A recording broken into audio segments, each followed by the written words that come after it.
کہتے ہیں کہ ایک شخص تھا جو خوشحال اور صاحب حیثیت تھا اور اس کا ایک ہی بیٹا تھا۔ وہ اپنے بیٹے سے بے پناہ محبت کرتا تھا، لیکن اس نے اسے ہمیشہ ناز و نعیم میں پالا، جس کے نتیجے میں بیٹا کسی کام یا ہنر سے ناآشنا تھا۔ اس کی ساری زندگی کھیل کود، ماں سے پیسے لے کر مزے کرنے اور سڑکوں پر وقت گزارنے میں گزر رہی تھی۔ وہ جوان تو ہو گیا تھا، لیکن اسے محنت یا خود پر انحصاری کرنے کا کوئی سلیقہ نہیں آیا تھا۔ ایک دن اس کے باپ نے اسے بلایا اور کہا کہ بیٹا، اب تم بڑے ہو گئے ہو اور یہ وقت ہے کہ اپنی زندگی کا خود ذمہ دار بنو۔ آج سے اپنی محنت سے کچھ کماؤ اور مجھے ایک سونے کی اشرفی کما کر لاؤ۔ بیٹا چونک گیا اور کچھ ناخوش سا بھی ہوا۔ اس نے باپ سے کہا کہ ابا جان، مجھے تو کوئی کام کرنا آتا ہی نہیں ہے۔ باپ نے کہا تو اب سیکھ لو، آج سے شہر جاؤ اور جب تک ایک اشرفی نہ کما لو واپس نہ آنا۔ نوجوان بیٹے کو سمجھ نہ آیا کہ کیا کرے، مگر جیسے ہی گھر سے نکلنے لگا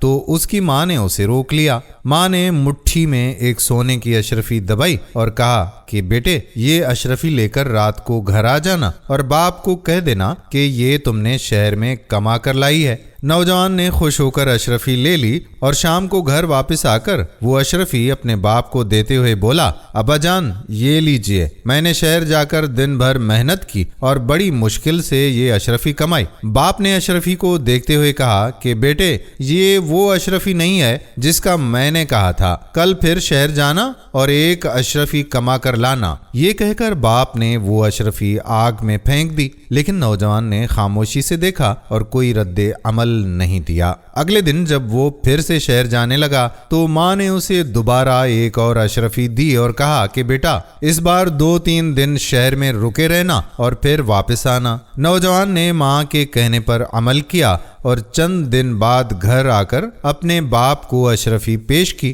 باپ نے اشرفی کو پھر غور سے دیکھا اور دوبارہ آگ میں پھینک دیا۔ نوجوان خاموش کھڑا رہا اور کوئی احتجاج نہیں کیا۔ تیسری بار نوجوان نے اپنی ماں کی مدد کے بغیر اپنے بل بوتے پر شہر جانے کا فیصلہ کیا۔ اس بار اس نے محنت اور مشقت سے 1 مہینے تک کام کیا اور جب اس کے ہاتھ میں ایک سونے کی اشرفی آئی تو وہ خوشی سے جھومتا ہوا اپنے گھر واپس آیا۔ اس نے اشرفی کو سنبھال کر باپ کو دیا اور کہا کہ ابا جان، یہ واقعی میری محنت اور پسینے کی کمائی ہے، اسے کمانے کے لیے مجھے بڑی مشقت اٹھانی پڑی۔ باپ نے اشرفی کو دیکھا اور جیسے ہی آگ میں ڈالنے کے لیے ہاتھ بڑھایا، نوجوان نے فوراً باپ کا ہاتھ پکڑ لیا اور کہا کہ ابا، یہ میری کمائی ہے، اسے ضائع نہ کریں۔ باپ نے ہنستے ہوئے بیٹے کو گلے سے لگایا اور کہا، اب تم واقعی جوان ہو گئے ہو، تمہاری محنت اور پسینے کی کمائی کا یہی حق ہے کہ تم اسے محفوظ رکھو، کیونکہ جب کسی چیز میں ہماری محنت شامل ہوتی ہے تو ہم اس کی قدر جانتے ہیں۔ اس سے پہلے جب بھی میں نے اشرفیاں آگ میں پھینکی